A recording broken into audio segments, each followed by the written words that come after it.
हिमाचल की सियासत में सबसे लंबे वक्त तक राजनीतिक पारी खेलने वाले वीरभद्र सिंह की दिल्ली से हमेशा टकराहट ही रही। साल 1993 में जब नरसिम्हा राव सरकार ने उन्हें मुख्यमंत्री बनाने से साफ इनकार कर दिया तो उनके समर्थकों ने दिल्ली से भेजे गए पर्यवेक्षकों को ही हिमाचल में बंधक बना लिया। साल 2003 में जब सोनिया गांधी से टकराहट हुई तो उन्होंने पार्टी को ही तोड़ने की धमकी दे डाली। ऐसे ही साल 1998 में जब पार्टी को सरकार बनाने के लिए एक विधायक की ज़रूरत थी तो उनके समर्थकों ने बीजेपी से बागी होकर चुनाव जीते एक विधायक को ही बीच रास्ते से उठा लिया। वीरभद्र सिंह के आवास पर हमेशा जनता दरबार लगा रहता था। इसी जनता दरबार में एक बुजुर्ग महिला ने वीरभद्र सिंह से किराया का पैसा मांग लिया। इसके बाद वीरभद्र सिंह ने जो किया उसने सियासी गलियारों में उन्हें एक संवेदनशील मुख्यमंत्री के रूप में स्थापित कर दिया। उनके पास सेंस ऑफ ह्यूमर भी बहुत था। एक विद्यालय के एनुअल फंक्शन में पहुंचे तो छात्रों ने बॉयज स्कूल को को-एड यानी लड़का और लड़की दोनों के पढ़ने के लिए घोषणा करने की मांग कर दी। फिर उन्होंने उस स्कूल को को-एड करने की घोषणा तो कर दी, लेकिन उन्होंने जो छात्रों से अपील की उससे पूरा हॉल ठहाकों से गूंज उठा। वीरभद्र सिंह से जुड़े ये सारे किस्से सियासत के इस पॉडकास्ट में जानेंगे। नमस्कार, मैं उपेंद्र कुमार। सियासत में आज बात हिमाचल प्रदेश के पूर्व मुख्यमंत्री वीरभद्र सिंह की। तो चलिए शुरू करते हैं वीरभद्र सिंह की कहानी से। साल था 1993। हिमाचल प्रदेश विधानसभा चुनाव में कांग्रेस को पूर्ण बहुमत मिला था, लेकिन दिल्ली में बैठा आला कमान वीरभद्र सिंह को मुख्यमंत्री बनाने के मूड में नहीं था। दिल्ली से हिमाचल के लिए पर्यवेक्षक भेजे गए कि पंडित सुखराम के पक्ष में माहौल बनाएं और सुखराम को मुख्यमंत्री बनाने के लिए विधायकों को राजी करें। हालांकि पंडित सुखराम उस समय केंद्र में संचार एवं सूचना प्रौद्योगिकी मंत्री थे। दिल्ली से जिन पर्यवेक्षकों को भेजा गया था उनमें पंजाब के पूर्व मुख्यमंत्री बेअंत सिंह शामिल थे। जब विधायक दल की बैठक में पर्यवेक्षक पहुंचे तो वीरभद्र सिंह के पक्ष में उनके समर्थक विधायकों ने नारे लगाने शुरू कर दिए। वरिष्ठ पत्रकार और हिमाचल यूनिवर्सिटी के प्रोफेसर डॉक्टर शशिकांत शर्मा बताते हैं कि वीरभद्र सिंह के पक्ष में माहौल बनता देख कई विधायक उनके खेमे में शामिल हो गए जो अभी तक सुखराम को सपोर्ट कर रहे थे। पर्यवेक्षकों ने वीरभद्र सिंह और सुखराम के पक्ष में विधायकों से सिग्नेचर करवाना शुरू कर दिया। तब पता चला कि वीरभद्र सिंह के पक्ष में विधायकों की संख्या ज्यादा हो गई है। इस पर वीरभद्र सिंह के समर्थक विधायकों ने मांग करनी शुरू कर दी कि वीरभद्र सिंह को मुख्यमंत्री घोषित किया जाए।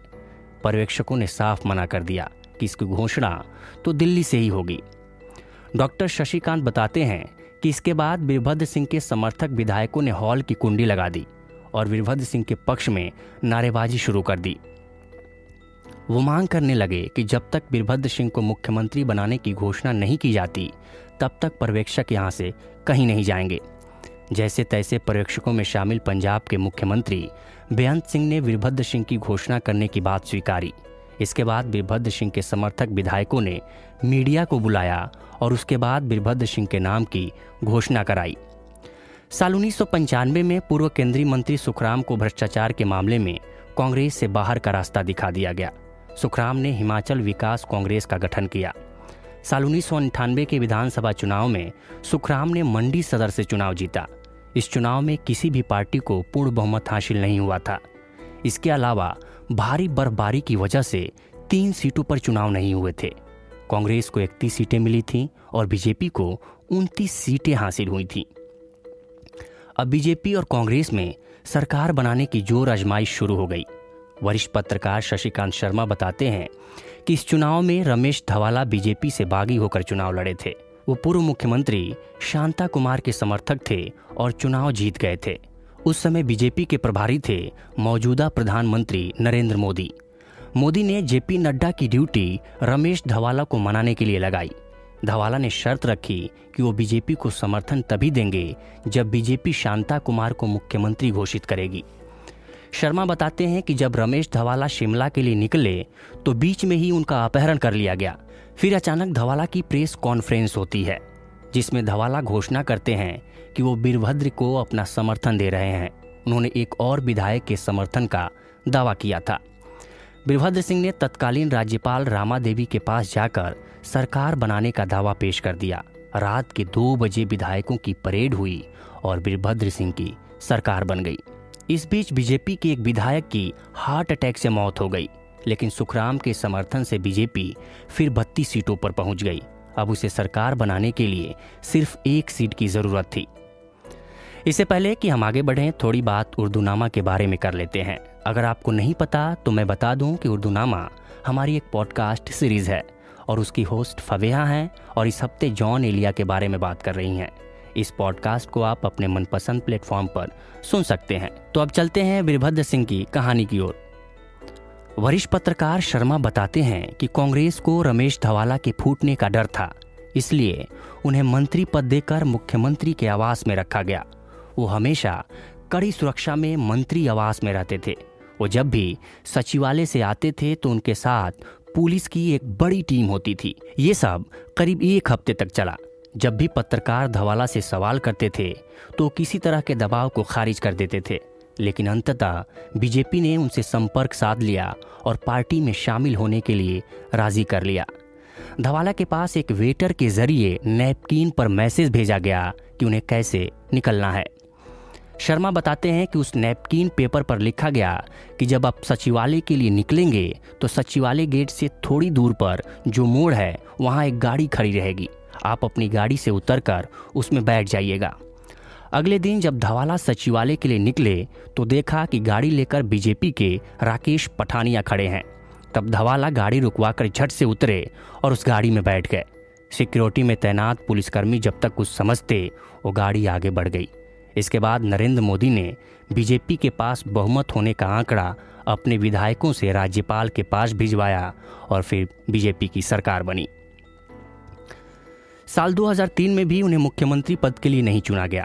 सोनिया गांधी ने साफ कह दिया था कि इस बार हिमाचल के मुख्यमंत्री वीरभद्र सिंह नहीं बल्कि विद्या स्टोक्स होंगी।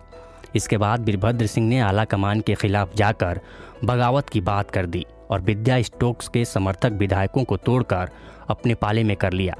फिर सरकार के जाने के डर से दिल्ली आला कमान ने वीरभद्र सिंह को मुख्यमंत्री चुन लिया। वीरभद्र सिंह के पास सेंस ऑफ ह्यूमर भी बहुत था।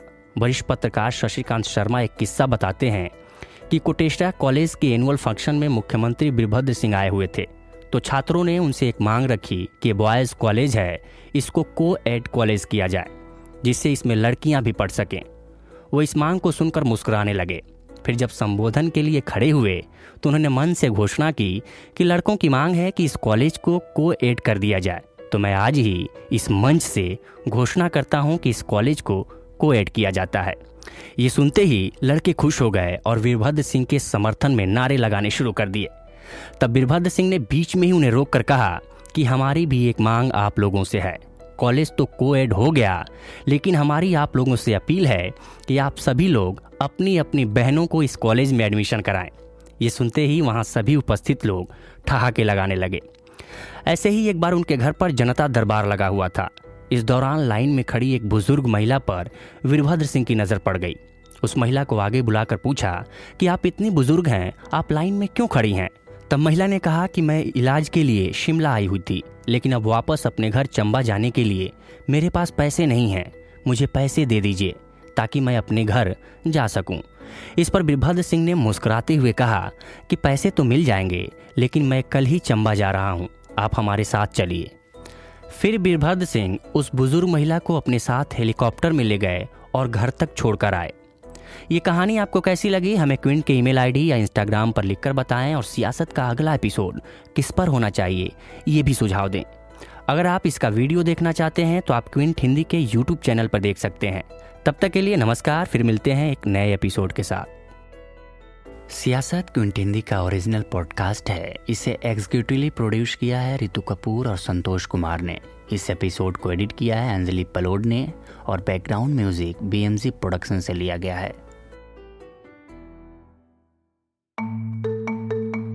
आप सुन रहे थे द क्विंट का पॉडकास्ट।